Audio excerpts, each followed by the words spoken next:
पार्षद अमित ग्रोवर हिसार में पार्षद व जननायक जनता पार्टी के नेता अमित ग्रोवर ने जननायक जनता पार्टी छोड़ने की घोषणा की है। इस संबंध में आज जिमखाना क्लब में सद्भावना मंच के तहत कई लोगों की मीटिंग की गई। इस मीटिंग में मिलकर फैसला लिया गया कि अमित ग्रोवर अब जननायक जनता पार्टी छोड़कर स्वतंत्र रूप से जनता की आवाज उठाएंगे। वो जनता की समस्याओं का निपटारा करने के लिए स्वतंत्र रूप से लड़ेंगे। फिलहाल अमित ग्रोवर ने स्वतंत्र रूप से ही कार्य करने की घोषणा की है और किसी पार्टी में जाने के लिए अभी कोई फैसला नहीं लिया है। पत्रकारों से बातचीत करते हुए अमित ग्रोवर ने यही कहा है कि अगर कोई इस तरह का कोई भी फैसला लेना पड़ा तो अपने समर्थकों से बातचीत करके और उनकी बैठक बुलाकर ही फैसला लिया जाएगा। बीजेपी में जाने को लेकर अमित ग्रोवर का कहना है कि उन्हें किसी पार्टी से गुरेज नहीं है। जो भी पार्टी उनकी जनता की समस्याओं को दूर करने के लिए तैयार है और नई योजनाएं शहर के लिए लाने के लिए तैयार है, वो उस पार्टी में जा सकते हैं, लेकिन इसका आखिरी फैसला उनके समर्थक मिलकर ही करेंगे। पत्रकारों से बातचीत के दौरान अमित ग्रोवर ने शहर के अधिकारियों के ऊपर बड़े आरोप लगाए। सरकारी अधिकारियों को लेकर उन्होंने कहा कि सरकारी अधिकारी मनमानी कर रहे हैं और उनका कोई विजन नहीं है। जनता को सरकारी अधिकारी तंग कर रहे हैं और कुछ स्थानीय नेता हैं जिनसे मिलकर जनता के काम नहीं होने दिए जा रहे हैं। ग्रोवर ने कहा कि वो राजनीति में आने से पहले भी जनता के काम करते रहे हैं, समाज सेवा के काम करते रहे हैं। सद्भावना मंच के तहत उन्होंने एक सिविल सोसाइटी का भी गठन किया, जिसके तहत 2000 सदस्य पूरे शहर में वो बनाने जा रहे हैं। 800 के करीब सदस्य वो बना चुके हैं और 2000 सदस्य बनाने के बाद वो हर क्षेत्र की समस्याओं को सरकार के समक्ष उठाएंगे। जनता के काम करवाने के लिए उन्हें पक्ष विपक्ष किसी भी नेता से मिलना हो या किसी भी अधिकारी से मिलना हो, उन्हें कोई भी गुरेज नहीं है। वो सभी जगह जाने के लिए तैयार है, लेकिन जनता के काम होने चाहिए। अमित ग्रोवर ने एक डिप्लोमेटिक तरीके से किसी भी नेता का नाम ना लेते हुए या किसी अधिकारी का नाम ना लेते हुए सीधे सीधे कहा कि अधिकारी काम नहीं कर रहे हैं और कुछ नेता उनके साथ मिले हुए हैं। हालांकि उन्होंने ये भी कहा कि जो सरकार के नुमाइंदे हैं, जो स्थानीय नेता हैं, उनके साथ मिलकर ही काम किया जा सकता है, क्योंकि वो सरकार में अपनी नुमाइंदगी कर रहे हैं। तो ऐसे में यही नज़र आ रहा है कि अमित ग्रोवर बीजेपी में भी जा सकते हैं या कांग्रेस में भी जा सकते हैं, पर लेकिन जेजेपी से उनका मोह भंग हो चुका है। उनका ये भी कहना है कि दुष्यंत चौटाला एक युवा नेता हैं और एक अलग सोच के नेता हैं जो अच्छा काम करना चाह रहे हैं, लेकिन स्थानीय स्तर पर संगठन का उन्हें उतना ज़्यादा सहयोग नहीं मिला है। जिसमें शहर के मुख्य जो हमारे साथ जुड़े हुए लोग हैं शहर के अलग अलग क्षेत्र से, वो सब 100-150 की संख्या में हम लोगों ने बुलाए थे और बुला के एक विचार विमर्श किया कि हमको आगे की जो राजनीति है, आगे का जो कार्य है, जनहित का कार्य है, जन समस्याओं को लेकर समाधान करने की बात है, शहर के विकास की बात है, उसको किस तरीके से आगे लेके जाना है। अभी तक हम लोग काम कर रहे थे। निर्दलीय चुनाव मैंने इंडिपेंडेंट लड़ा था और मैं पार्षद चुन करके शहर की जनता ने मुझे भेजा था, एक जिम्मेवारी दी थी। उस जिम्मेवारी को निभाने का काम किया, उस जिम्मेवारी को आगे ले जाने का काम किया। लेकिन पिछले कुछ समय से शहर में जो प्रशासनिक व्यवस्था है, जो ढांचा है, वो अस्त व्यस्त हो चुका है। अफसरशाही हावी है। कोई काम को लेकर के हम प्रयास करते हैं, उस काम को करने में देरी की जाती है, उन कामों को लटकाया जाता है।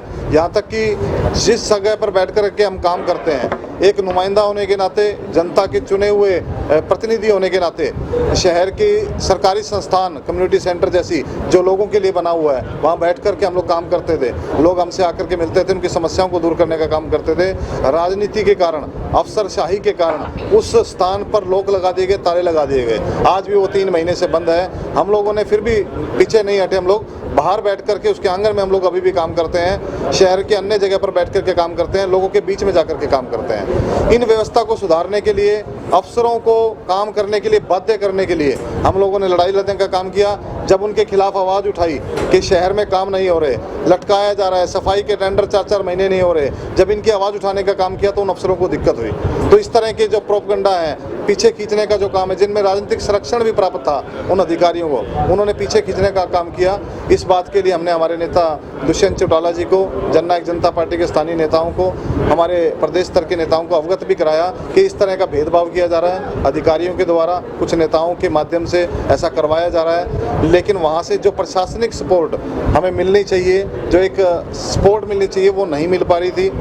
दुष्यंत चौटाला एक अच्छे नेता हैं, एक अच्छी नई सोच के नेता हैं, पूरे प्रदेश का भार उनके ऊपर है। मनोहर लाल खट्टर जी भी अच्छे नेता हैं, सरकार अच्छी काम कर रही है, योजनाएं अच्छी हैं, लेकिन अफसर जो है उनको इम्प्लीमेंट नहीं कर रहे। वो अपने स्थानीय नेताओं के बहकावे में आकर के पब्लिक को अपने जनहित के कार्यों से वंचित करने का काम कर रहे हैं। इस विषय में हम लोगों ने बातचीत की, आज हमने चर्चा की कि हमें वो सहयोग स्थानीय स्तर के जो नेता है पार्टी के, संगठन के, उनसे नहीं मिल पा रहा है। नेताओं से हमें कोई शिकायत नहीं है, सरकार से हमें कोई शिकायत नहीं है, अफसर की कार्यप्रणाली से हमें शिकायत है। चाहे वो जन स्वास्थ्य विभाग हो, चाहे वो नगर निगम में आज भ्रष्टाचार है, धांधली है, लेकिन उस बात को कोई मानने को तैयार नहीं है। पार्टियां ये कहती है, सरकार ये कहती है, अगर आप सरकार में हो, सरकार के हिस्सेदार हो, तो आपको बोलना नहीं चाहिए, लेकिन जनहित का काम आता है तो हम बोलने का काम करते हैं। ऐसे नेता, ऐसे जनप्रतिनिधि होने का फायदा नहीं है कि आप चुपचाप बैठ के तमाशा देखते रहें। सीवरेज ओवरफ्लो चल रहे हैं गलियों के अंदर, जल निकासी नहीं है। आज आप देख लो, प्रॉपर्टी टैक्स के लिए चक्कर काटे जा रहे हैं। व्यवस्था कहाँ ठीक है, कहीं भी ठीक नहीं है। आप जाकर के कुंजलाल गार्डन को देख लो, शांति नगर को देख लो, लाहौरिया चौक को देख लो, मुल्तानी चौक, डोगरण मोहल्ले में समस्याओं के अंबार हैं। विजयनगर से मेरी बहनें आई हुई हैं, सीवरेज की समस्या से परेशान है। सेक्टर 14 से आए हुए हैं मेरी बहनें, यहाँ पर मेला ग्राउंड सेक्टर से आए हुए हैं, पड़ाव से आए हुए हैं। सब लोगों ने अपनी समस्याओं को अवगत कराया है। हम चुप क्यों बैठे हैं? हम सरकार का हिस्सा हैं, हम सरकार को बताएंगे ये समस्या आ रही है। प्रशासन अच्छा काम करे, सरकार अच्छा काम करे, हम साथ देंगे, साथ मिलकर काम करना चाहते हैं हम लोग। लेकिन अधिकारियों का विजन तो होना चाहिए, अधिकारियों की इच्छा शक्ति तो होनी चाहिए। सरकार अच्छी योजनाएं लेकर आए, उसको इम्प्लीमेंट करे, तभी तो सरकार की वाहवाही होगी। सरकार को सच्चाई बताना हमारा काम है। अगर हम चुप बैठे रहेंगे और अधिकारियों के हाँ में हाँ मिलाते रहेंगे, कोई काम नहीं होंगे, तो फिर प्रदेश का विकास कैसे होगा? तो इस विकास को आगे बढ़ाना है, इस कार्य को आगे लेके जाना है, तो हम लोग स्वतंत्र रूप से काम करेंगे।